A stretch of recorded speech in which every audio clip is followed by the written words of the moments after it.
Hello friends, तो कैसे आप सब लोग। So this is our lecture number 8 and इसमें हमने कवर किए हैं बहुत ही सारे questions of the Maxwell distribution, Maxwell Boltzmann distribution, और साथ ही साथ इसमें हमने कवर किया है Graham's law of diffusion. So what's the complete lecture. इसमें हमने कुछ पुराने टॉपिक्स के भी मैंने न्यूमेरिकल्स को प्रैक्टिस करवाया है। तो कंप्लीट लेक्चर अगर आप देखेंगे तो ही आपको क्लियर होगा कि बहुत ही इंटरेस्टिंग क्वेश्चंस जो हैं वो आपको करने हैं इसमें जो कंप्लीट हैं। और साथ ही साथ after this lecture I am going to start with the numericals of numericals of Graham's law of diffusion। उसके बाद हम अपने रियल गैस इक्वेशन को भी स्टार्ट करेंगे। तो उसके बाद हमारा जो गैसियस स्टेट है वो थोड़ा सा और अपनी कंप्लीशन के नज़दीक आ जाएगा। अब भी अगर आप देख रहे हैं लेक्चर तो it is very good, but don't watch the incomplete lecture, please try to watch the complete lecture, तभी आपको सारे कॉन्सेप्ट क्लियर होगा। Thank you so much, enjoy learning. Hello प्यारे बच्चों, तो लास्ट क्लास में, लास्ट लेक्चर में हमने काइनेटिक थ्योरी ऑफ गैसेस के बाद हमने Maxwell distribution of molecular speeds किया था। वहां पर हमने सारी चीजें समझी थी, हर एक वेलोसिटी की डेरिवेशन की थी, जिसमें मेन हमारे पास 3 हमने वेलोसिटीज कवर की थी, that is most probable, average and root mean square. और हमने फिजिकल सिग्निफिकेंस भी समझा था कि what is the physical significance of root mean square. तो आज के लेक्चर में हमें कुछ और क्वेश्चंस करने हैं। तो जितने भी हमने पिछले क्लास में टॉपिक्स किए उन सबको हम क्वेश्चन के फॉर्म में आज करेंगे। तो उससे पहले मैक्सवेल के तो क्वेश्चंस करेंगे ही हम, उससे पहले मैं ये चाहता हूं कि जो हमने पहले भी कर रखा है उसके भी मैं कुछ क्वेश्चंस को रिवाइज कराऊं ताकि आप भूलो ना, क्योंकि लेक्चर को जो आपने पहले कर लिया उसको भूलना नहीं है, उसके हम साथ साथ क्वेश्चन प्रैक्टिस करते रहेंगे। मैं नहीं चाहता कि आप अलग से आपको प्रिपेयर करना पड़े, इसीलिए हम साथ साथ करेंगे। चलिए तो ये क्वेश्चन देखते हैं। तो शुरू करते हैं हम अपना lecture number 8, gaseous state chemistry obviously. तो क्वेश्चन हमें बोलता है कि a bubble of gas released at a bottom of a lake. ये क्वेश्चन है जो हमने पहले गैस के लॉज किए थे, एक्सपेरिमेंटली डिराइव्ड हमने गैस लॉज किए थे, जहां पे हम 2 पैरामीटर्स के बीच में रिलेशन निकालते थे। उन सब पे बेसिस हम 2-3 क्वेश्चन करेंगे और फिर हम आगे बढ़ेंगे, ठीक है। चलिए तो पहला क्वेश्चन है, a bubble of a gas released at a bottom of lake increases to 8 times its original volume when it reaches the surface, assuming that atmospheric pressure is equivalent to the pressure exerted by a column of water 10 meter high. What is the depth of the lake? देखो बहुत ही बढ़िया question है। इस तरीके के question आपके IIT advance में और टिफर में आते हैं। टिफर के पॉइंट ऑफ व्यू से क्वेश्चन बहुत इंपॉर्टेंट है। जैम में हो सकता है ना पूछे, बट टिफर में इस तरीके के कॉन्सेप्ट बेस्ड क्वेश्चन वो पूछना अक्सर पसंद करता है। तो चलो मैं आपको पहले क्वेश्चन समझाता हूं। मान लीजिए एक लेक है, लेक ये है, ये मैंने बोल दिया कि this is the surface of lake, ये मेरा सरफेस हो गया लेक का, और ये जो हो जाएगा ये मेरा बॉटम हो जाएगा, ठीक है। तो हमने क्या कर रखा है, बॉटम में से इन्होंने एक पहले बबल यहां पर था, इन्होंने बबल को रिलीज किया। जैसे ही बबल रिलीज किया तो बबल तो एयर का है, वो ऊपर जाएगा। जैसे ही वो ऊपर गया बोलता है इट रीचेस द सरफेस, और उसका जो साइज है इंक्रीज हो गया, 8 टाइम्स हो गया। यानी कि अगर यहां पे इसका वॉल्यूम v है तो ऊपर जाके जिसका वॉल्यूम हो जाएगा वो 8v हो जाएगा, ठीक है। यानी कि 8 टाइम्स इसका वॉल्यूम बढ़ गया, बबल का वॉल्यूम, ठीक है। Assuming that the atmospheric pressure is equivalent to the pressure exerted by the column of water 10 metre high. चलो इस लाइन को बाद में समझते हैं, पहले मैं आपको क्वेश्चन में चीजें बता देता हूं कि हो क्या रही है। अब देखो, अब आइडियल गैस इक्वेशन मुझे क्या कहती है, PV is equal to NRT. अब देखो यहाँ पे कांस्टेंट हमें क्या क्या हो सकता है। अब कहीं पर भी इसने मुझे टेम्परेचर की कोई बात नहीं करी। अब टेम्परेचर की बात नहीं करी तो मैं टेम्परेचर को मान के चलूंगा कि टेम्परेचर इज कांस्टेंट, ना ही आर बदलने वाला, so R is also a constant which is the gas constant. ना ही नंबर ऑफ मोल्स चेंज होने वाले हैं, क्योंकि यहां पर हमें कुछ भी मोल्स का डेटा नहीं दे रखा है। वॉल्यूम जरूर चेंज हो रही है बट हमें मोल्स का डेटा नहीं दे रखा है। वॉल्यूम इसीलिए चेंज हो रही है बिकॉज प्रेशर में चेंज आया होगा, तो यानी कि मोल्स भी हमारे क्या रहने वाले हैं, कांस्टेंट। तो कुल मिला के PV is equals to constant. अब क्वेश्चन है तो आसान सा है, तो बॉल्स लॉ ही, लेकिन उसमें ही थोड़ा सा हमारे पास ट्विस्ट है, और PV is equal to constant वाले कॉन्सेप्ट को मुझे यहां पर ध्यान में रखना है। अब चलिए देखते हैं कि ट्विस्ट क्या है यहां पर। अब एक बात का ध्यान रखो कि पीवी कांस्टेंट है। अगर यहां पे प्रेशर लेट से यहां पे अगर पी था, तो यहां पर जो मेरे पास बॉल्स की वैल्यू हो जाएगा, सॉरी पीवी कांस्टेंट हो जाएगा, तो पी इंटू वी हो जाएगा। अब यहां पे भी मुझे पीवी को कांस्टेंट रखना है। Here also PV has to remain constant, here also PV has to remain constant. So यानी कि pressure has to become 1/8 of P, यानी कि प्रेशर को क्या होना पड़ेगा, 8 गुना यहां से कम होना पड़ेगा, तभी जाके हमारा जो पीवी है वो कांस्टेंट रह पाएगा। सिंपल सी बात है भाई, अगर यहां पे प्रेशर पी है तो ऊपर प्रेशर ऊपर सरफेस पे जो प्रेशर है that has to be p/8। इसको मैं P डैश बोल देता हूं, this has to be P/8। P dash हो गया हमारा सरफेस पे प्रेशर। अब देखो सरफेस पे प्रेशर कितना लग रहा होगा, सरफेस पे तो वही प्रेशर लग रहा होगा जो ऊपर से एटमॉस्फेरिक प्रेशर लग रहा होगा, यानी कि ऊपर से क्या लग रहा है, P एटमॉस्फेयर। सिंपल सी बात है भाई, सरफेस पे तो वही प्रेशर लगेगा जो P एटमॉस्फेयर होगा। अब P एटमॉस्फेयर का जो वैल्यू है that is equal to 10 metre, क्योंकि उसने बोला कि P एटमॉस्फेयर उतना ही है जितना कि एक 10 मीटर वाटर कॉलम का प्रेशर होता है। तो मैंने ये मान के चलिए कि दिस इज अ 10 मीटर। अरे जैसे हमने पहले भी किया था कि मीटर के टर्म्स में भी या मिलीमीटर या सेंटीमीटर के टर्म्स में भी हम प्रेशर दे सकते हैं, अगर हम वो मैनोमीटर या बैरोमीटर के टर्म्स में बात कर रहे हैं। तो इसने कंसीडर कर लिया कि this atmospheric pressure is equivalent to 10 metre, क्योंकि वाटर में ही, क्योंकि लेक में तो वाटर ही होगा। अब ऊपर तो प्रेशर लग रहा है आपका 10 मीटर, ठीक है। अब नीचे जो प्रेशर लग रहा होगा, नीचे वाला जो प्रेशर है, बॉटम पे जो प्रेशर है, बॉटम पे जो प्रेशर लग रहा होगा दैट शुड बी 8 टाइम्स जो सरफेस पे प्रेशर लग रहा है। क्योंकि देखो सरफेस पे जो प्रेशर है, मैं यहां पे लिख दे रहा हूं P बॉटम। अब P बॉटम जो हो जाएगा that has to be 8 times the pressure at the surface, यानी कि सरफेस पे जो प्रेशर है उसके मुकाबले बॉटम का जो प्रेशर होना चाहिए that has to be 8 times, तभी तो बात बनेगी। अदरवाइज कैसे हो पाएगा, it has to be 8 times, तभी तो हमारा पीवी कांस्टेंट रहेगा।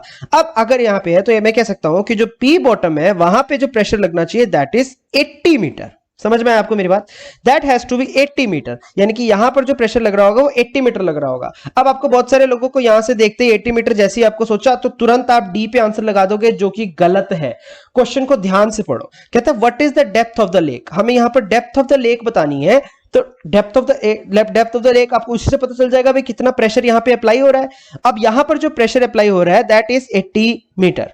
अब 80 मीटर आपकी डेप्थ आपको लग रही है, पर 80 मीटर है नहीं, क्योंकि जो बॉटम पे जो प्रेशर अप्लाई हो रहा है, P जो बॉटम है वो किस किस की वजह से है, एक तो जो P एटमॉस्फेयर है, अरे क्योंकि इस बॉटम के ऊपर भी तो एटमॉस्फेयर तो है ना, प्लस साथ ही साथ प्रेशर ऑफ वाटर, जो कि वाटर का भी प्रेशर है। तो एटमॉस्फेयर प्लस वाटर दोनों के प्रेशर को यहां पर कंबाइन होना है, और एटमॉस्फेयर का प्रेशर इज 10 मीटर, तो यानी कि जो वाटर का प्रेशर रहा होगा वो कितना रहा होगा, 70 मीटर, और हमें जो डेप्थ मिलेगी वो सिर्फ इस साले 70 से मिलेगी। So this is basically the depth of the lake, यानी कि जो हमारा करेक्ट आंसर हो जाएगा that is option number C, that will be the depth of the lake. बहुत ही मजेदार क्वेश्चन है, जरा ध्यान से सोच के करना।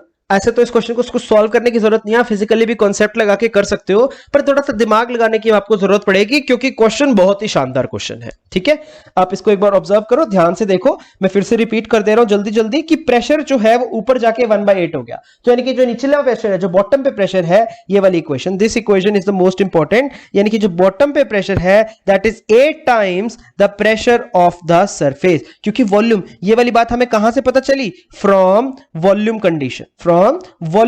कंडीशन, हमें वॉल्यूम वाली कंडीशन से ये बात का पता चला, अदरवाइज हम इस बात को नहीं पता लगा पाते। वॉल्यूम कंडीशन क्या है, वॉल्यूम कंडीशन ये है कि द वॉल्यूम एट सरफेस, जो सरफेस पे वॉल्यूम है that is equal to 8 times the volume at the bottom. ये बात इसने हमें क्वेश्चन में दे रखी है। ठीक है, तो दिस वाज द क्वेश्चन। तो आई होप आपको समझ में आ गया होगा। चलिए नेक्स्ट क्वेश्चन की हम बात करते हैं। नेक्स्ट क्वेश्चन भी very important question and interesting question. देखो नेक्स्ट क्वेश्चन में वो क्या बोलता है, कहता है कि determine the value of gas constant. हमें गैस कांस्टेंट की वैल्यू डिटरमाइन करनी है when the pressure is expressed in torr, यानी कि जो हमें पी लेना है that has to be in torr, ठीक है, and the volume in decimetre cube, यानी कि जो वॉल्यूम लेनी है that is in decimetre cube. कुछ भी नहीं है इस क्वेश्चन में। ठीक है, अब बाय डेफिनेशन हमें पता है कि डेफिनेशन के अकॉर्डिंग हम जानते हैं कि हमारा जो टॉर है, टॉर को हम बार में चेंज कर सकते हैं। कैसे चेंज कर सकते हो, क्योंकि 1.01325 bar is equal to 760 torr. ये हमारे पास कन्वर्जन है, ये हमारे पास कन्वर्जन का फैक्टर है, तो ये फैक्टर आपको याद होना चाहिए। तो हमें आर का वैल्यू चाहिए, तो आर की वैल्यू हम डायरेक्ट निकालेंगे। सो डेंसिटी लिख दिया मैंने गलती से। So this will be equal to PV upon N T, number of moles into T. ठीक है, अब यहां पे हमें सबकी वैल्यूज को पुट करना है, लेकिन अब की बार हमें जो प्रेशर लेना है वो टॉर में लेना है। ध्यान रखना इस बात का। तो प्रेशर को 1 बार को मुझे टॉर में चेंज करना है, जिसमें चेंज करना है उसको ऊपर रखो और जिसको हटाना है उसको नीचे रखो। अब मेरे को चेंज किस पे करना है, टॉर में, तो मैं टॉर वाली वैल्यू ऊपर रखूंगा। टॉर वाली वैल्यू कितनी थी, 760 टॉर।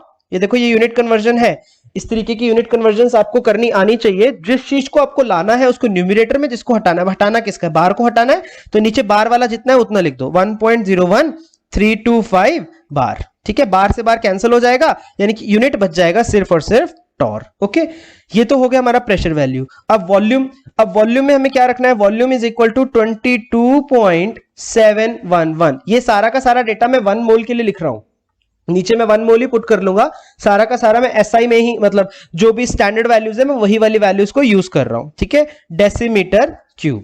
तो ये हमारी वॉल्यूम की वैल्यू होगी डिवाइडेड बाय, अब मोल्स में मैं सीधा 1 मोल ले लेता हूं, 1 मोल, उसी हिसाब से आपके यूनिट्स आ जाएंगे ना, 1 मोल। और टेम्परेचर मैंने यहां पर ले लिया 273.15 केल्विन, सब कुछ स्टैंडर्ड में ले लिया मैंने, कुछ भी नहीं बदला। आप इसको पूरे को सॉल्व करेंगे तो यू विल गेट 62.36 टॉर, क्योंकि देखो बार से बार तो कट जाएगा, ये बार यहाँ पे बार, यहाँ पे बार, सॉरी यहाँ पे बार, ये बार से बार आपका कट गया, तो बार से बार कटा तो आपके पास क्या बच गया, यहाँ पे केवल और केवल टॉर बच गया।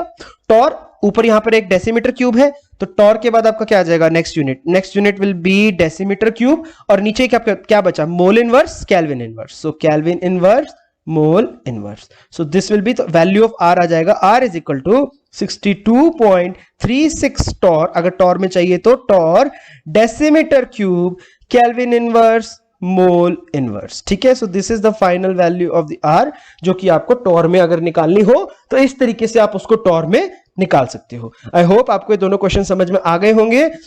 चलिए इसके बाद हम एक और क्वेश्चन करेंगे। Okay friends, let's do another question. तो अगला क्वेश्चन भी हमारे पास एक कॉन्सेप्ट बेस्ड क्वेश्चन है, इसमें भी कोई आपको सॉल्व नहीं करना ज्यादा, बस दिमाग लगाना थोड़ा सा। चलिए दिमाग लगाते हैं और सॉल्व करते हैं। तो क्वेश्चन में हमें बोलता है कि 2 इन्फ्लेटेड बलून्स 1 and 2, ये हमारे पास 2 गुब्बारे हैं, एक ये जो मेरे ये देखो डायग्राम पे बना रखा है, ये 1 गुब्बारा है और ये सेकंड गुब्बारा है।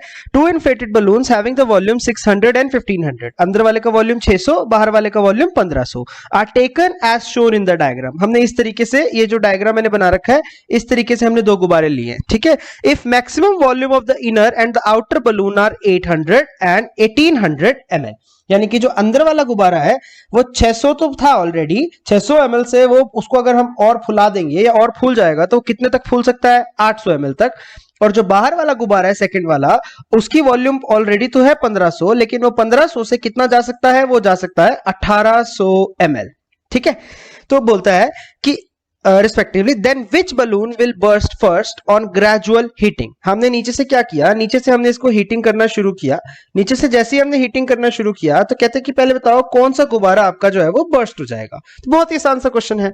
अब देखो ध्यान से देखना क्वेश्चन में कह रहा है हमें। तो सबसे पहले तो हमारे पास यही इक्वेशन है, P is equal to nRT। बात करते हैं क्या क्या कांस्टेंट है और क्या क्या हमारा चेंज होगा। सबसे पहले तो वॉल्यूम चेंज हो रहा है, ठीक है, और टेम्परेचर भी चेंज हो रहा है क्योंकि हम हीटिंग करने वाले हैं। तो हमारे पास कांस्टेंट क्या क्या बचा, हमारे पास एक तो हमारा प्रेशर कांस्टेंट, प्रेशर को हम कांस्टेंट मानेंगे, एन और आर भी हमारा क्या रहेगा, कांस्टेंट। देखो प्रेशर कांस्टेंट किस लिए मैंने बोला, क्योंकि नीचे से अगर हम हीटिंग कर रहे हैं, नीचे से अगर हीटिंग करेंगे तो मॉलिक्यूल्स की थर्मल एनर्जी बढ़ेगी, थर्मल एनर्जी बढ़ने की वजह से उनकी बम्बार्डमेंट कोलिजन ज्यादा बढ़ेगी। तो अगर मुझे प्रेशर को कांस्टेंट करना है तो वॉल्यूम को बढ़ना पड़ेगा ना, तभी तो मेरा प्रेशर कांस्टेंट रह पाएगा, अदरवाइज तो प्रेशर को चेंज होना चाहिए था। तो कुल मिला के क्या मैं ये कह सकता हूं that volume is directly proportional to temperature. यही तो है हमारा लॉ जो हमने पहले किया था। तो यानी कि कुल मिला के ये हमारे पास कंडीशन है। तो इस कंडीशन के अकॉर्डिंग कि volume directly proportional to temperature, if temperature is increasing 10%, volume will also increase 10%। मतलब डायरेक्ट प्रोपोर्शनैलिटी है, मैं सीधी सी बात बता सकता हूं कि डायरेक्ट प्रोपोर्शनल, ठीक है। तो प्रोपोर्शनैलिटी, डायरेक्ट प्रोपोर्शनैलिटी है हमारे पास। अब 10% इंक्रीज इन वॉल्यूम में भी 10% इंक्रीज इन टेम्परेचर होगा, यानी कि बराबर इंक्रीज होगा, क्योंकि हमें देख रहे हैं कि डायरेक्टली प्रोपोर्शनल है और पावर भी 1 ही है हमारे पास, ठीक है। अब जरा ध्यान से देखो इस क्वेश्चन को हम कैसे दिमाग लगाएंगे। पहला जो गुब्बारा है, चलो मैं पहले आउटर बलून की बात करता हूं, वो मेरा कहां से कहां जा सकता है, 1500 से 1800 तक जा सकता है। यानी कि 1800 से अगर ऊपर गया, यानी कि अगर 1801 भी हुआ तो गुब्बारा जो है, बलून जो है वो बस्ट हो जाएगा, बलून बस्ट हो जाएगा, ठीक है। तो यानी कि 1800 से ऊपर नहीं जाना चाहिए। ओके, अब अगर मैं देखूं कि जो इसमें वॉल्यूम में जो इंक्रीमेंट आया वो कितना इंक्रीमेंट आया, ध्यान से सोचना। 1500 का अगर 1800 हो गया तो वॉल्यूम का इंक्रीमेंट कितना आया, 20%। अब देखो 20% कैसे, क्योंकि 1500 का 10% हो जाएगा 50, और सॉरी 150, तो 150 का हमारा जो इंक्रीमेंट है that is the change in the volume है, दैट इज 300। तो 300 is nothing but equal to 20% of 1500। अरे इसका पहले इनिशियल वॉल्यूम का तो 20% ही बढ़ रहा है, तो इनिशियल वॉल्यूम का 20% बढ़ता है, यानी कि 20% उसकी मैक्सिमम कैपेसिटी है। और अगर अंदर वाले गुब्बारे की बात करूं, अंदर वाले गुब्बारे की अगर हम बात करें, मतलब इसमें अंदर वाले गुब्बारे का देखो क्या सीन है कि 600 से बढ़ रहा है 800, इतना बढ़ रहा है। अब अगर इसमें मैं परसेंटेज की बात करूं तो देखो खुद सोचो कितना परसेंट बढ़ा होगा 600, क्योंकि हमारा जो बढ़ रहा है वो बढ़ कितने रहा है, डेल्टा वी जो हमारा आ रहा है वो 200 आ रहा है, अरे इतना ही आ रहा है हमारा डेल्टा वी। तो अब यानी कि इसको अगर मैं इसका परसेंटेज निकालूं तो ध्यान से देखो कि कितना परसेंट यहां पर इंक्रीज हुआ, यहां पर 600, इसका 10% तो हो जाएगा मेरा कितना, 10% इज इक्वल टू 60 और 20% इसका हो जाएगा 120, यानी कि इसका जो 20% है वो 120 है, ठीक है। उसका जो 20% था आउटर गुब्बारे का वो 300 था और अंदर वाले का जो 20% है वो 120 है। तो कुल मिला के हमने यहाँ पे क्या देखा, तो यानी कि जैसे ही आप और 120 यानी कि अगर 600 में मैं 120 को ऐड कर दूंगा, 120 इसमें और बढ़ा तो कितना आएगा 720, और गुब्बारे की मैक्सिमम कैपेसिटी कितनी है 800। तो यानी कि अगर मान लीजिए मैंने 21% किया, लेट से मेरा जो इंक्रीज इन वॉल्यूम आ गया वो मैंने 21% इंक्रीमेंट कर दिया in volume, increment in volume. ध्यान से सोचो जरा, 20% इंक्रीमेंट इन वॉल्यूम कैसे करूंगा मैं, by 20% increment in the temperature, by increasing the temperature, by increasing the temperature. मैंने टेम्परेचर को इंक्रीज करके 20% वॉल्यूम में इंक्रीमेंट कर दिया, ठीक है। तो आप ध्यान से सोचो, अब जैसे ही 21% मैंने किया होगा तो वॉल्यूम में भी चेंज हमारा कितना, मतलब टेम्परेचर में 21% चेंज करो, वॉल्यूम में भी 21% चेंज आएगा, मतलब कॉरेस्पॉन्डिंग आएगा। तो यानी कि जो मेरा अंदर वाला गुब्बारा है वो तो चला जाएगा 20% चेंज के बाद 720, 720 के बाद वो थोड़ा सा और जाएगा तो कितना हो सकता है 740 भी हो सकता है, 750 भी हो सकता है। लेकिन जो बाहर वाला गुब्बारा है जैसे ही इसका 20% होगा तो ये 1800 हो गया। अब 1800 के बाद आप 21% यानी कि एक और परसेंट भी अगर बढ़ाओगे तो बलून जो है वो आपका बर्स्ट हो जाएगा। तो यानी कि हमारा जो गुब्बारा पहले फूटेगा दैट इज आउटर बलून, क्योंकि आउटर बलून की जो वॉल्यूम इंक्रीमेंट की टेंडेंसी है दैट इज ओनली 20%। अगर मैं उससे ज्यादा इंक्रीमेंट करूंगा then the balloon will burst, और अंदर वाले गुब्बारे को आप 20% से ज्यादा भी फुला सकते हो। देखो कॉन्सेप्ट बेस्ड है, कुछ भी आप इसको मन में ही सोच लो, सिर्फ आप परसेंटेज देख लो and you will be able to do the question very very quickly, ठीक है ना। कुछ भी नहीं है क्वेश्चन में, बस थोड़ा सा आपको दिमाग लगाना है। चलिए एक क्वेश्चन और करते हैं हम। तो अब हम थोड़ा सा जो हमने लास्ट क्लास में इतना सारा मैक्सवेल की बात की थी, सारी वेलोसिटीज की बात की थी, उससे रिलेटेड एक दो न्यूमेरिकल्स हम यहाँ पे करेंगे, थोड़े से ज्यादा न्यूमेरिकल करेंगे। आज का लेक्चर मेनली न्यूमेरिकल ही है, मेरे को न्यूमेरिकल प्रैक्टिस करवाने हैं आपको बहुत सारे, ठीक है ना, हर तरह का मैं आपको क्वेश्चन करवाऊंगा। चलिए तो नेक्स्ट क्वेश्चन देखते हैं। The temperature at which the average speed of a gas molecule is double of its value at 17 degree Celsius, यानी कि 17 डिग्री सेल्सियस पे जो उसकी वैल्यू है उससे जो उसकी वेलोसिटी है वो डबल हो जाए। अब सबसे पहले तो यू एवरेज का आपको फॉर्मूला याद होना चाहिए। अब अगर आपको याद हो तो यू एवरेज हमारा क्या होता था 8RT/πm। अब देखो ये चीज आपको याद करनी पड़ेगी, you have to learn this, ये मैं स्टार बना दे रहा हूं, इसको तो लर्न ही होना चाहिए, वहां पे डराइव नहीं करने बैठ जाओगे, ठीक है। तो अब टेम्परेचर डिपेंडेंस की अगर मैं बात करूं तो डायरेक्टली मैं लिख सकता हूं कि U1/U2, क्योंकि यहां से अगर मैं देखूं तो जो U है that is directly proportional to √T, तो U1/U2 is equal to √T1/T2। समझ में आ रहा है कि नहीं आ रहा है। अब यहां से इसने मेरे को कंडीशन दे दिया कि जो वेलोसिटी है वो डबल हो जाएगी, एवरेज वेलोसिटी विल डबल, तो यानी कि U2 जो हो जाएगा that is 2 times of U1। तो मैं इन दोनों को एक ही उसमें रिलेशन में लिख सकता हूं, और जो T1 हो जाएगा यहाँ पे आपका T1 is nothing but 290 kelvin. अब T1 मेरे को 290 केल्विन किससे पता चला, बिकॉज इसी को मैंने 17 डिग्री सेल्सियस बोल रखा है। समझ में आपको मेरी बात। अब देखो यहां पे आपको निकालना क्या है, you have to calculate the value of T2। अब आप जो आंसर निकालोगे T2 का वो आपको केल्विन में ही मिलेगा, देन अगेन केल्विन को आपको डिग्री सेल्सियस में कन्वर्ट करके आ जाना, इसको कंप्लीट सॉल्व करोगे तभी आपको आंसर मिलेगा। ओके मैं थोड़ा सा यहाँ पे आपको और हिंट दे रहा हूं, तो U1 की जगह U1 ही रहेगा, U2 की जगह मैंने लिख लिया 2 times of U1 is equals to divide √T1 की जगह मैं लिख दे रहा हूं 290, इसकी जगह T2 I have to calculate. अब देखो यहाँ कैंसिल क्या होगा, U1 से U1 काट दो, तो this will become half equal to √290 divided by T2।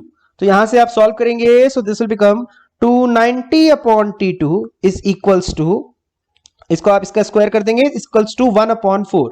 तो यहां से you will calculate the value of T2 आपको यहां से कैलकुलेट मिलेगा, और वो किस में मिलेगा, केल्विन में मिलेगा। केल्विन को फिर किस में चेंज करोगे, डिग्री सेल्सियस में चेंज करोगे। ध्यान रखना इस बात का, your answer should be somewhere 887 के आसपास इसका आंसर आना चाहिए। कंप्लीट करना, फाइंड करोगे इसका कंप्लीट आंसर, ठीक है ना। मैं यहीं पे क्वेश्चन को छोड़ रहा हूं आपके लिए, आप इसको पूरा मुझे करके दिखाएंगे। चलिए अब हम बात करते हैं अगले क्वेश्चन की। Okay, let's start another question. तो इस क्वेश्चन में हमें क्या बोलता है कि कैलकुलेट द टेम्परेचर, अब की बार हमें टेम्परेचर कैलकुलेट करना है। Calculate the temperature at which the average velocity of O2 is equal to that of H2 at 20 kelvin. यानी कि हाइड्रोजन जो है, हाइड्रोजन का जो टेम्परेचर इसने हमें दे रखा है वो 20 केल्विन होना चाहिए, ठीक है। एवरेज वेलोसिटी को हमें बराबर रखना है। तो सबसे पहले तो हमें यू एवरेज का फॉर्मूला ही आना चाहिए। तो यू एवरेज आप जानते हैं कि यू एवरेज किसके बराबर, that is equal to under root of 8RT by pi m।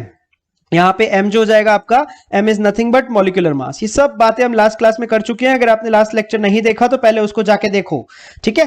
तो मॉलिक्यूलर मास ही हो जाएगा। अब इधर मैं लिख ले रहा हूं हाइड्रोजन के लिए और इधर मैं लिख ले रहा हूं ऑक्सीजन के लिए। तो हाइड्रोजन के लिए क्या क्या दे रखा है हमें, 8 तो 8 ही रहेगा, r टेम्परेचर हमें दे रखा है 20 kelvin into 20 divided by pi, अब इसका मॉलिक्यूलर मास कितना 2, ठीक है, is equals to under root of 8R। अब यहां पर हमें टेम्परेचर को कैलकुलेट करना है, this temperature we have to calculate divided by pi, और ऑक्सीजन का जो हमारा मॉलिक्यूलर मास हो जाएगा that is 32 gram mole inverse, ठीक है।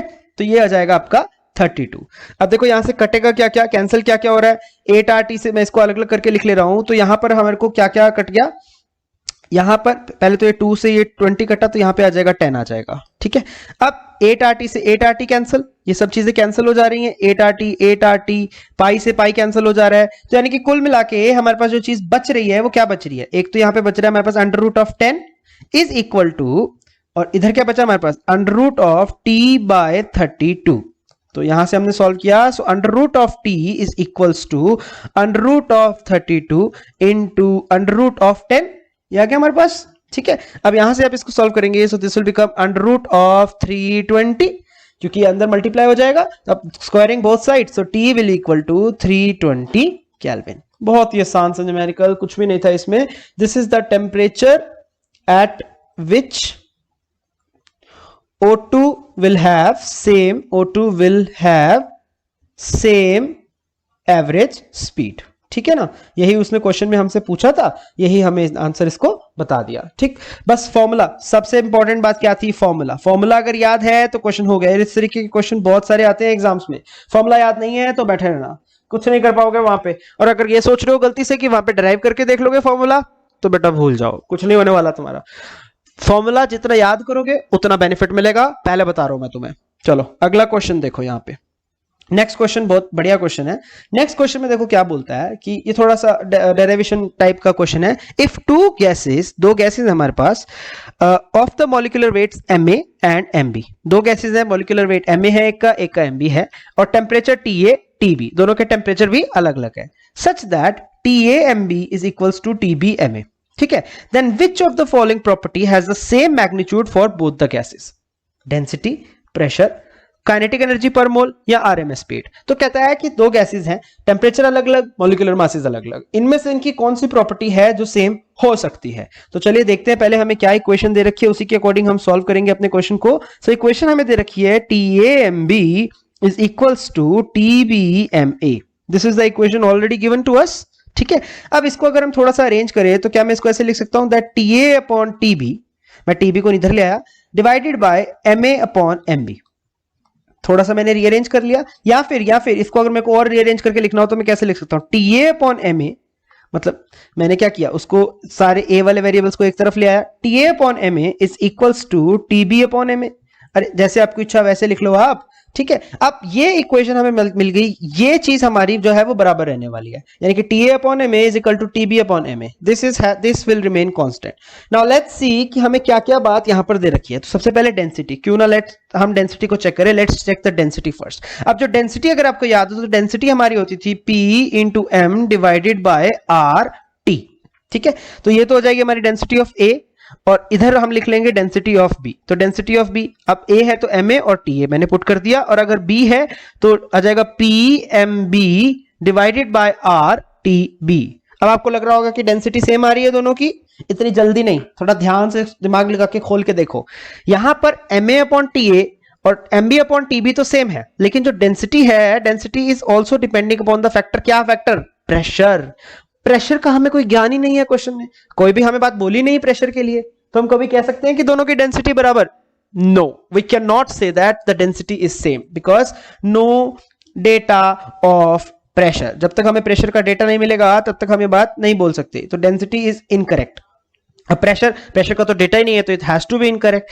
बात करते हैं काइनेटिक एनर्जी। काइनेटिक एनर्जी आपको अच्छे भला याद होगा, kinetic energy per mole is equal to 3/2 RT, यानी कि डिपेंड करती है सिर्फ और सिर्फ टेम्परेचर पे, और दोनों के टेम्परेचर जो है TA is not equal to TB, यानी कि kinetic energy can not be same. तो लास्ट ऑप्शन, वैसे तो देखो लास्ट बच गया, तो this has to be the answer, इसको आंसर होना ही पड़ेगा, पर हम फिर भी चेक कर लेते हैं। अब जो URMS होता है, अगर आपको याद हो, that is equal to under root of 3RT/m। If you remember this, तो यानी कि कुल मिला के मैं ये लिख सकता हूं that URMS is directly proportional to under root of T/m, और T/m तो रेशियो सेम ही है, तो यानी कि URMS for A is equals to URMS for gas B। ठीक है, so this is our answer. So this was very good question. इस तरीके के क्वेश्चन एग्जाम्स में आप आने की उम्मीद रख सकते हो। चलिए एक और करते हैं अगला question. Let's move to the next slide. Okay my dear students, let's do another question. तो अगला क्वेश्चन देखो, for oxygen molecule most probable speed is 1000 metre per second, calculate the RMS under the same conditions. बहुत ही आसान question, बहुत ही आसान question. चलो जल्दी से देख लो फटाफट। तो हम रेशो ले लेते हैं, रेशो से काम चल जाएगा। तो हम लिख लेते हैं U most probable speed divided by U RMS। ठीक है, दोनों के फॉर्मूला लिखो।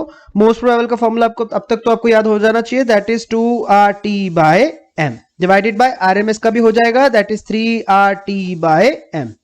इनको अच्छे से याद कर लो भाई।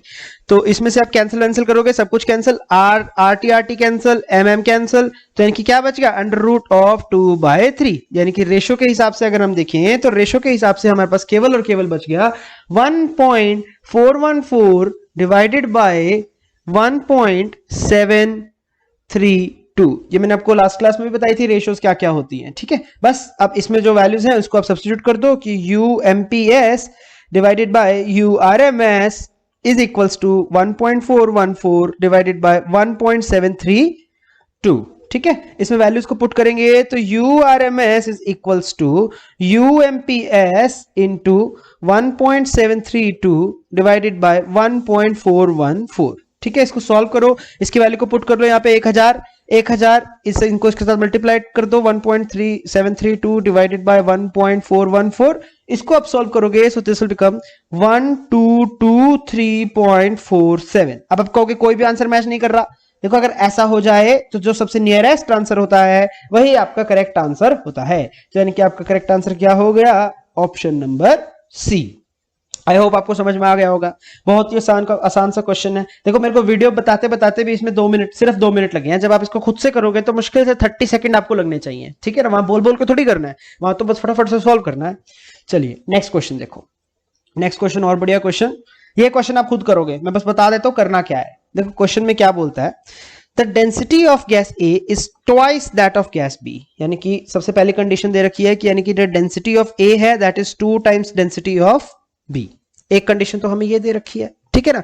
अब दूसरी कंडीशन हमें क्या दे रखी है, at the same temperature, temperature same है, the molecular weight of B is thrice that of A। यानी कि अब हमारा जो मॉलिक्यूलर वेट है B का, यानी कि मॉलिक्यूलर वेट ऑफ B, इसको मैं कैपिटल M से रिप्रेजेंट करता हूं, is thrice that of molecular weight of A। यानी जितना मॉलिक्यूलर वेट A का है उससे 3 गुना मॉलिक्यूलर वेट B का है। The ratio of the pressure acting on A and B will be. बस ये दोनों कंडीशंस आपको दे रखी हैं, तो हमें बस यहाँ पे प्रेशर की रेशियो बतानी है, कोई बड़ी बात नहीं है। तो इसके लिए हम जानते हैं सबसे पहले कि जो डेंसिटी होती है that is PM/RT। This is the formula for density. तो यहां से प्रेशर को निकाल लो, प्रेशर क्या हो जाएगा तुम्हारा DRT/M। समझ गए। अब A के लिए मुझे करना है, तो A के लिए हमारा प्रेशर क्या हो जाएगा, PA is equals to DA into R into T divided by MA। और PB अगर मुझे करना है तो PB is equals to DBRT by MB। बस इन दोनों का उठा के रेशो ले लो और देख लो तुम्हारा कौन सा आंसर मैच कर रहा है। मैं इसका आंसर भी आपको नहीं बताऊंगा, आप मुझे कमेंट सेक्शन में जरूर रिप्लाई करके इस क्वेश्चन का आंसर देंगे कि what is the answer of this question, कि इनमें से ABCD में से क्या ऑप्शन आपका सही आ रहा है। चलिए अब हम करते हैं अगला question. Okay dear students, let's start another question. So next question is calculate the fraction of N2 molecules in the range of UMPS to UMPS plus 0.02 UMPS at 423 Kelvin. Sorry, यहाँ पर just make the temperature to be 300 Kelvin. 423 Kelvin की जगह make the temperature 300 Kelvin I have given to you, and pressure equals to 101.325 kilopascal. Okay, so in the given question उन्होंने हमसे dn by n मांगा, यानी कि उसने हमें ये बोला है कि fraction of molecules बता दो. dn by n is question mark, यानी कि fraction of molecule is the question जो उन्होंने हमसे पूछा है. Okay, so we have to calculate this fraction of molecules. तो उससे पहले सबसे पहले हम जो हमारे पास most probable velocity हम उसको calculate करेंगे. So UMP जो हमारे पास हो जाएगा that is under root of 2RT by m. तो सारी values को यहाँ substitute करेंगे तो this will become 2 सब कुछ ऐसा यूनिट में मैं ले रहा हूँ. R का वैल्यू मैंने लिया 8.314 जूल्स पर केल्विन पर मोल. अभी मैं यूनिट साथ में लिख दे रहा हूँ ताकि आपको आइडिया हो जाए. इनटू 300 केल्विन डिवाइडेड बाय, इसको मैं मोलर मास से यहाँ डिवाइड करूंगा. सो नाइट्रोजन का molar mass will be 0.028 kg में ले रहा हूं मैं इसीलिए पर मोल. ओके, सो इसको आपने डिवाइड किया. So ultimately and whole raise to the power half, क्योंकि यही हमारा वैल्यू हो जाएगा. इसको आप सॉल्व करेंगे तो you will gate 422.09 metre per second. ये सब कुछ मैंने एसआई में लिया इसीलिए मीटर पर सेकेंड में मेरा जो है आंसर आ जाएगा. ओके, ऑलराइट, चलिए आगे बढ़ते हैं. तो ये तो था हमारा UMP, लेकिन हमें चाहिए क्वेश्चन में क्या, DU का वैल्यू चाहिए. DU is nothing but U2 minus U1. अब U2 का जो इसने मुझे वैल्यू दे रखा है that is U2 is equal to UMP plus 0.02 UMP, यानी कि ये जो वैल्यू हो जाएगी ये सारा का सारा हमारा U2 हो जाएगा, जिसपे मैंने ये ब्लू सर्कल कर दिया. दिस इज आवर U2 का value and this is U1 का वैल्यू. ठीक है, माइनस U1 का वैल्यू पुट करेंगे इज UMPS. ओके, अब देखो इसमें कटा क्या क्या, UMPS से UMPS काट दो तो this will be only equal to 0.02 into UMPS. ठीक है, इसको आप पुट करोगे तो इसको इससे मल्टीप्लाई कर देंगे. जब हम इसको इससे मल्टीप्लाई करेंगे तो 0.02 into 422.09. When you will solve this, you will get 8.44 meter per second. So this is the value which you will get for delta U. Okay, अब आपको यहाँ से DU भी मिल गया. अब हमें यहाँ पे हम फॉर्मूला पुट करेंगे dn अपॉन n का. dn upon n is nothing but equal to, इसको हम बहुत बार लास्ट क्लास में रिवाइज कर चुके हैं. It is equal to 4 pi into m upon 2 pi RT. ये ऊपर वाला m है, इसको u मत मान लेना. This is m upon 2 pi RT raise to the power 3/2 into u square exponential of minus mu square by 2RT into du. अब देखो इस क्वेश्चन में सब कुछ है आपके पास. आपको 4 पाई का वैल्यू पता है, आपको इस ब्रैकेट का वैल्यू पता है, आपको u स्क्वायर का वैल्यू पता है, और आपको इस एक्सपोनेंशियल का वैल्यू पता है, और du का भी वैल्यू पता है. बस करना क्या है, सारी वैल्यूज को उठा के बीच में सब्स्टिट्यूट कर देना है. And when you will substitute all the values you will get the answer for the fraction of molecules. चलिए मैं थोड़ा सा आपको यहाँ पे करके दिखा दे रहा हूँ. What you have to do is 4 pi m का वैल्यू अगेन जो आपको पता है that is 0.028 divided by 2 into pi, फिर से अगेन 3.14 into 8.314. मैं सब कुछ SI में रख रहा हूँ into 300, और इस पूरे की पावर हो जाएगी 3/2, बिकॉज इस पूरे का पावर 3/2 हमें फॉर्मूला से ही मिला है. इंटू यू स्क्वायर का वैल्यू यहाँ पे पुट करेंगे. यू था हमारा 422.09, इसका स्क्वायर इंटू एक्सपोनेंशियल ऑफ, जो हमारा एक्सपोनेंशियल वाली टर्म है उसको भी हम एज इट इज सब्स्टिट्यूट करेंगे, माइनस m का value again 0.028 into you square की जगह 422.09 का होल स्क्वायर. थोड़ी सी कैलकुलेशन लंबी है बट मुश्किल नहीं है. The question is not difficult, only the calculation is long. Divided by 2 into 8.314 into 300. Okay, into देखो du वाला फैक्टर आ गया. du वाला फैक्टर अभी अब अपने ऊपर कैलकुलेट किया, दैट इज 8.44. ओके, इसको आप सॉल्व करेंगे तो you will get something like this. 4 into 3.14 into इस पूरी ब्रैकेट को आपको सॉल्व करेंगे तो you will get something like this 2.390 into 10 to the power minus 9. ये 3/2 पावर लगाने के बाद ये आ जाएगा इनटू इस यू स्क्वायर अगेन वही हो जाएगा. मैं बस सिंप्लीफाई करके आपको लिख रहा हूं ताकि आप चेक कर पाओ. इनटू एक्सपोनेंशियल वाली टर्म को you will solve completely, and exponential वाली term you will get 0.367. This is the complete exponential term. Into into यहाँ पर आपके पास क्या आ जाएगा, जो भी हमारे पास रिमेनिंग टर्म यहाँ पर बच जाएगी, you will get that term. So कुल मिला के जब आप इसको सॉल्व करोगे, सो इनटू इसको सॉल्व करेंगे तो 8.44 वाला फैक्टर और है यहाँ पे। When you will solve this entirely you will get your answer. Answer आप मुझे कमेंट सेक्शन में देंगे। इसका कोई यूनिट नहीं होगा because it is a number. Make that thing sure कि बहुत ही आसान सा है। बस आपको जो याद रखने की चीज है यहाँ पे, the formula, the main formula you have to remember. Although इस तरीके का क्वेश्चन एग्जाम में बहुत आया नहीं है कई बार, बट स्टिल हम अपने आप को प्रिपेयर करके रखेंगे कि अगर फ्रैक्शन ऑफ मॉलिक्यूल आपसे मांग ले तो यू मस्ट रिमेंबर। ये जो मैं येलो से हाईलाइट कर रहा हूं, this complete formula is something which you should remember. बस ये फॉर्मूला अगर याद है तो बाकी की चीजें आपको सब दे रखी होंगी। You will be able to solve your numerical very quickly. वहां कैलकुलेटर होता ही है आपके पास, तो हो सकता है वो आपसे पूछ ले, हालांकि पूछा नहीं आज तक ऐसा कुछ, बट हम प्रिपेयर होकर चलेंगे। ठीक है, चलिए बात करते हैं हम नेक्स्ट क्वेश्चन की। अगले क्वेश्चन में देखो, अगले क्वेश्चन में हमसे क्या बोलता है। अगला question is again very very interesting question.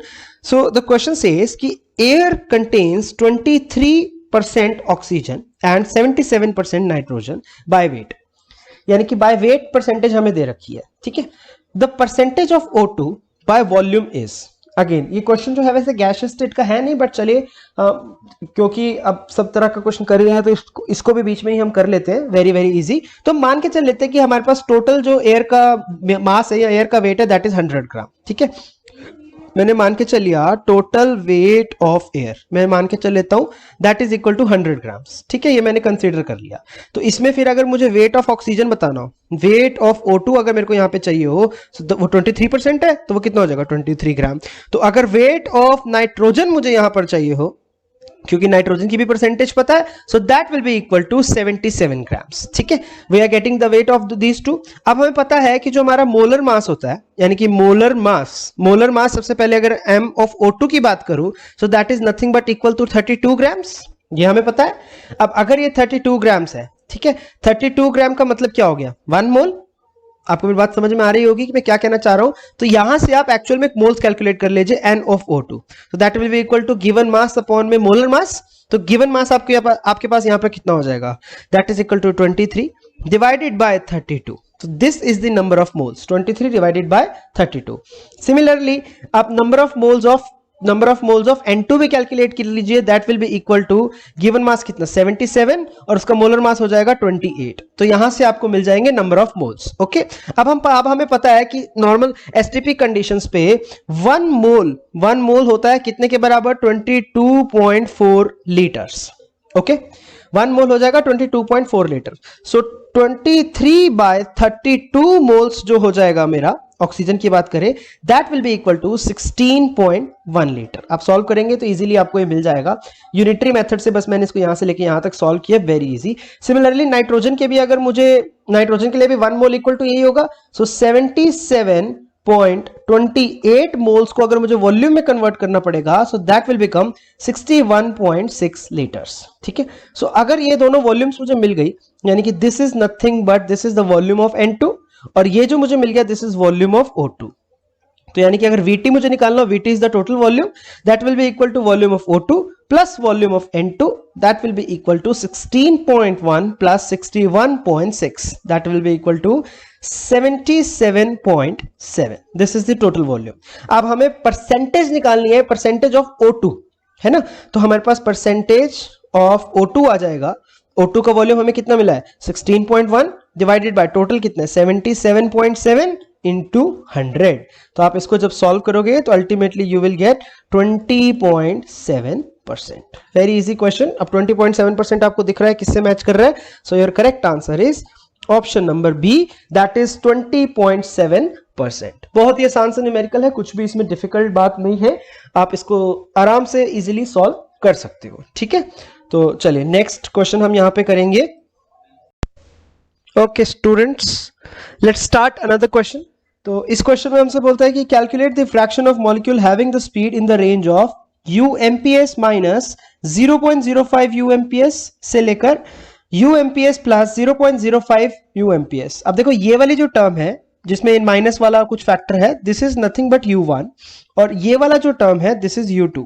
अब इस क्वेश्चन में कुछ भी डेटा नहीं है कि क्या टेम्परेचर है, किस गैस की बात कर रहे हो, ये नाइट्रोजन की ही बात कर रहे हैं हम, जो अभी हमने लास्ट टू लास्ट क्वेश्चन में किया था ये last to last question, this question, इस क्वेश्चन में जो अभी हमने डेटा लिया था वही सेम डेटा हम यहां पर यूज करेंगे, यानी कि the temperature is 300 kelvin and talking about nitrogen, temperature is 300 Kelvin and we are talking about nitrogen, यानी कि तो मोलर मास हमारा हो जाएगा 28 ग्राम मोल इनवर्स। ओके, बस मैं इसको पूरा सॉल्व नहीं करूंगा, इसको पूरा सॉल्व आप खुद करके देख लेना।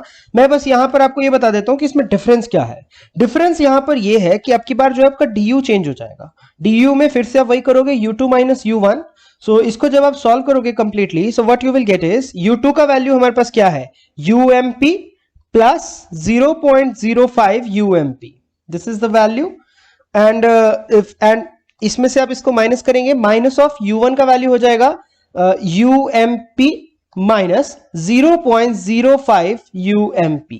ठीक है, तो जब आप इसको सॉल्व करेंगे तो ये वाला factor UMP cut, this complete will give you, यहां से आप जब इसको कंप्लीटली सॉल्व करोगे, so this thing will give you, इसका 2 टाइम्स हो जाएगा, 2 इंटू U 0.05 इंटू UMP। ठीक है, बस डिफरेंस यही हो जाएगा क्योंकि ये दोनों चीजें, ये वाला फैक्टर और ये वाला फैक्टर आपस में ऐड हो जाएगा। ठीक है, तो इस बात का बस ध्यान रखना, और कोई भी डिफरेंस नहीं है, this is the value of nothing but du। बस इसके बाद अपना फॉर्मूला लगाओगे और फॉर्मूला में सब कुछ सेट बिठा दोगे। फॉर्मूला में फिर से लिख दे रहा हूं, dn upon n is equals to 4 pi into m upon 2 pi RT to the power whole की पावर हो जाएगा 3/2 u square exponential of minus mu square divided by 2RT into du। ठीक है, this is the entire formula. इस formula को याद रखेंगे, इसमें वैल्यूज को पुट करोगे and you will get the answer very very easily. I am not going to solve, this is homework for you, you will solve this question completely, solve complete. थोड़ा सा आपको complete solve करने की भी आदत डालो, क्योंकि एग्जाम में नो डाउट कैलकुलेटर होता है, पर न्यूमेरिकल क्या होता है कि कंप्लीट सॉल्व नहीं हो पाते कभी कभी, क्योंकि ज्यादा प्रैक्टिस नहीं की होती ना, तो इसीलिए practice of numerical is very very important. तो आप इसको सॉल्व करके देखोगे। ठीक है, चलो आगे बढ़ते हैं। तो अगला क्वेश्चन बहुत ही आसान क्वेश्चन, पता नहीं से क्यों ही है बीच में, पर चलो है तो इसको करेंगे हम साथ साथ। For a monoatomic gas kinetic energy is E। E जो है हमें बोल दिया कि E is nothing but kinetic energy of the monoatomic gas, kinetic energy of monoatomic gas. ठीक है, तो ये हमें इसने बता दिया। The relation of E with RMS velocity is, अरे बहुत ही आसान क्वेश्चन है। अब देखो काइनेटिक एनर्जी हमारी किसके बराबर होती थी, हाफ ऑफ mu RMS का square, this is nothing but our kinetic energy. अब काइनेटिक एनर्जी हमारी E है, तो U RMS हमारा हो जाएगा, U RMS का वैल्यू हमारा क्या हो जाएगा, 2 टाइम्स E, क्योंकि 2 टाइम्स यहां मल्टीप्लाई हो जाएगा, डिवाइडेड बाय m इनटू क्या, raise to the power 1/2। So this is the value of U RMS। बस कुछ भी नहीं किया, फॉर्मूला अगर पता है तो यू नो द आंसर। ये फॉर्मूला था, ये तो फॉर्मूला आपको कब से पता है। So correct answer is option number A. Very very easy question. बस ध्यान रखना कि इसने kinetic energy of monoatomic gas बोला है, which is equal to half of mu RMS का होल स्क्वायर। ये हमने काइनेटिक थ्योरी में भी आपको समझाया था कि यहां पर जो ये वेलोसिटी होती है, u जो होता है वो रूट मीन स्क्वायर होता है। ठीक है ना, तो रूट मीन स्क्वायर ही उसने हमें बोली है, रूट मीन स्क्वायर के साथ ही रिलेशन मांगा है, तो कोई प्रॉब्लम ही नहीं है, फिर तो आराम से आप बता सकते हो। ठीक है, चलिए एक इसके बाद हम शुरू करते हैं अपना next concept, grams law of diffusion and effusion. लेकिन उससे पहले एक क्वेश्चन हम और करेंगे, वो थोड़ा सा क्वेश्चन अच्छा है, मतलब उसको कर सकते हैं। चलो नेक्स्ट क्वेश्चन देखो, वही फिर से रेशो वाला ही है, लेकिन अब की बार हमें रेशो ऑफ फ्रैक्शन निकालना है, मतलब सॉरी फ्रैक्शन वाला क्वेश्चन है, लेकिन अब हमें जो फ्रैक्शन है उसकी जो है रेशो बतानी है। We have to tell the ratio of fraction of molecules having the speed in the following ranges. यानी एक तो रेंज हमें ये वाली दे रखी है, दूसरी रेंज हमें ये दे रखी है, 2 रेंज दे रखी है। So this is U1 U2 और फिर से U1 U2। अब इनकी हमें रेशो बतानी है। ठीक है ना, चलो इस क्वेश्चन को क्या अप्रोच रहती है मैं आपको एक बार सिखा देता हूं। कुछ भी नहीं है क्वेश्चन में, इन 4 ऑप्शंस दे रखे, 4 ऑप्शन, ये किसी एग्जाम का है वो क्वेश्चन है, तो चलिए हम इसको सॉल्व करते हैं। ठीक है, तो हमें पता है, हम लेट मान के चलो कि हमारा जो पहले वाला केस है, यानी कि UMPS से लेकर जो हमारे पास रेंज है UMPS प्लस DU, ये वाला जो है इसमें हम मान के चल लेते हैं कि इसमें जो हमारे नंबर ऑफ मॉलिक्यूल्स है, इसमें मान के चलो कि जो नंबर ऑफ मॉलिक्यूल्स है that is nothing but DN1, हमने मान के चल लिया। तो फ्रैक्शन क्या हो जाएगी, DN1/N, क्योंकि n तो टोटल नंबर ऑफ मॉलिक्यूल है, वो तो सेम ही रहने वाला है। और दूसरे केस में, this is for case 1, second case की अगर हम बात करें तो सेकंड केस में 2 UMPS से लेकर 2UMPS प्लस DU वाला जो हमको रेंज दी है उसमें हम नंबर ऑफ मॉलिक्यूल्स मान के चल लेते हैं, दैट इज DN2। तो नंबर ये हो जाएगा, तो फ्रैक्शन क्या हो जाएगी, DN2/N। ठीक है, तो दोनों के लिए अलग अलग एक बार हम फॉर्मूलाज लिख लेते हैं। तो सबसे पहले we will write for DN 1/N, तो इसके लिए तो सेम ही हो जाएगा 4 पाई into m upon 2 pi RT, again I'm writing the same thing again and again, 3/2 u square, अब ये u square कौन सा, mp वाला, u square exponential minus mu square, again mp वाला, divided by 2RT into du। ठीक है, एक factory हो जाएगा। और dn2 के लिए भी अगर मैं लिखना चाहूं तो n2 के लिए भी लिख सकता हूं, पर देखो डिफरेंस आएगा आपकी बार थोड़ा सा, m में कोई चेंज नहीं आएगा, 2 पाई RT भी सेम है, डिफरेंस कहां पे आएगा, वेलोसिटी में। तो अब की बार जो वेलोसिटी है वो 2mp था, तो इसका स्क्वायर हो जाएगा, यानी कि 2ump का होल स्क्वायर, मैं इसको अलग से ब्लू में लिख रहा हूं, whole square into exponential of minus m, इसका भी स्क्वायर हो जाएगा, तो इसका जो स्क्वायर हो जाएगा तो वी विल राइट 2ump का whole square divided by 2RT into du। ठीक है, when you will take the ratio, अब आप जब रेशियोज लेंगे तो you will take off dn2 by dn1, क्योंकि रेशियो लेनी है ना आपको। तो इसको जब आप सॉल्व करोगे तो दिस विल बिकम 4, क्योंकि ऊपर से 4 वाला फैक्टर हमारा यहां से निकल के आएगा, तो 4, इसको कंप्लीटली आप सॉल्व करोगे तो 4 इंटू एक्सपोनेंशियल ऑफ, अच्छा ये वाला 4 यहां अगले वाला है, एक्सपोनेंशियल वाले में अलग से 4 है, exponential of -4 mu square by 2RT divided by exponential of minus mu square, अब नीचे 4 नहीं आएगा क्योंकि नीचे वाले में dn1 केस में कोई 4 नहीं है, डिवाइडेड बाय 2RT। ठीक है, तो इस ब्रैकेट को जब हम सॉल्व करेंगे तो you will gate 4 into exponential of -3, क्योंकि इसको ऊपर लेके जाओगे तो ये -3 बन जाएगा, सो -3 mu स्क्वायर बाय 2RT। ठीक है, तो यहां से हमें ये वैल्यू मिल जाएगी। अब हम जानते हैं कि जो u है, दिस इज ये वाला जो this u is nothing but umps, तो हम umps की वैल्यू हमें पता है, जो umps का हमारा वैल्यू हो, तो मैं यहां अलग से लिख दे रहा हूं इसको, umps जो हमारा होता है, umps का क्या हो जाएगा, this is equal to 2RT/m, मैंने स्क्वायर ले लिया ना, वैसे तो अंडर रूट 2RT/m होता है, स्क्वायर दोनों तरफ स्क्वायर कर लिया, तो बस इसी वैल्यू को अब हम यहां पे सब्स्टिट्यूट करेंगे, तो you will get something like this, that dn2 upon dn1 is equals to 4 into e to the power -3, which is equal to 0.199, यानी कि approximately equal to 0.2। So the correct answer हमारे पास क्या हो जाएगा, option number B, that is 0.2। अब देखो इसमें आपको किसी गैस वैस या टेम्परेचर बताने की कोई जरूरत नहीं है, क्योंकि हम सेमी गैस के लिए बात कर रहे हैं, but still this is an important question, इस तरीके का क्वेश्चन पूछा जा सकता है आपसे, तो ध्यान से दिमाग लगा के सोच समझ के करोगे, सब कुछ ही आपको दिया होगा, बस आपको क्या करना है, आपको थोड़ा सा दिमाग लगाना है। ठीक है ना, इतना तो कर ही सकते हो। ठीक है, चलिए, सो इसी के साथ साथ हम अपने क्वेश्चन का सिलसिला यहाँ पे बंद करते हैं। तो अब हम नेक्स्ट अपना कुछ और टॉपिक शुरू करते हैं। तो नेक्स्ट टॉपिक में हम पढ़ेंगे grams law of diffusion and effusion, बहुत ही इंटरेस्टिंग है, बहुत ही आसान है, चलिए उसको हम शुरू करते हैं। Okay guys, let's start with Graham's law of diffusion. तो Graham's law of diffusion and effusion क्या कहता है, आज हम डिफरेंस क्लियर कर लेंगे कि डिफ्यूजन का क्या मतलब है और इफ्यूजन का क्या मतलब है, क्या डिफरेंस है दोनों में, ये भी जान लेंगे। तो शुरू करते हैं फिजिकल मीनिंग के साथ, एक एग्जांपल के साथ हम यहाँ पे शुरू करते हैं। तो H2 वो है जिसको मैं ये रेड पेन से सारी के सारी मैं गैस दिखा रहा हूँ, H2, ये जो इस कंटेनर में लेफ्ट हैंड साइड वाले कंटेनर में रखी हुई है, और ब्लू पेन से दिखा रहा हूं मैं सारी के सारी ऑक्सीजन, जो कि राइट कंटेनर में, राइट वाले कंटेनर में रखा है। ये बीच में हमने स्टॉप कोक लगा रखा है, जो है वो क्या है, क्लोज है, अभी हमने उसको नहीं खोला है। ठीक है, अब हमने स्टॉप कोक को ओपन कर दिया। जैसे ही हमने इसको ओपन किया, देखो ध्यान से देखो क्या किया, अब जैसे मैंने इसको ओपन किया तो यहां से जो गैस थी रेड वाली, यानी कि hydrogen, that will start to move in the another container, वैसे फैलना शुरू हो जाएगी। ठीक है, वैसे स्प्रेड आउट होना शुरू हो जाएगी। बट और जो ब्लू वाली गैस थी यानी कि ऑक्सीजन, वो यहाँ पे राइट कंटेनर में तो थी ही, लेकिन वो भी यहाँ पर लेफ्ट कंटेनर में स्प्रेड आउट होना शुरू हो जाएगी। लेकिन एक बात का ध्यान रखो कि जो अमाउंट है स्प्रेड होने का वो बराबर नहीं है, यानी कि जो हाइड्रोजन है वो ज्यादा मात्रा में इधर जा रही है इन कंपैरिजन टू ऑक्सीजन, जो कि लेस अमाउंट में इधर को आ रही है। ठीक है। तो यानी कि ये जो फैलने का प्रोसेस है वो डिपेंड करता है कि कौन कितना मोलर मास का है, कौन कितना भारी पार्टिकल है।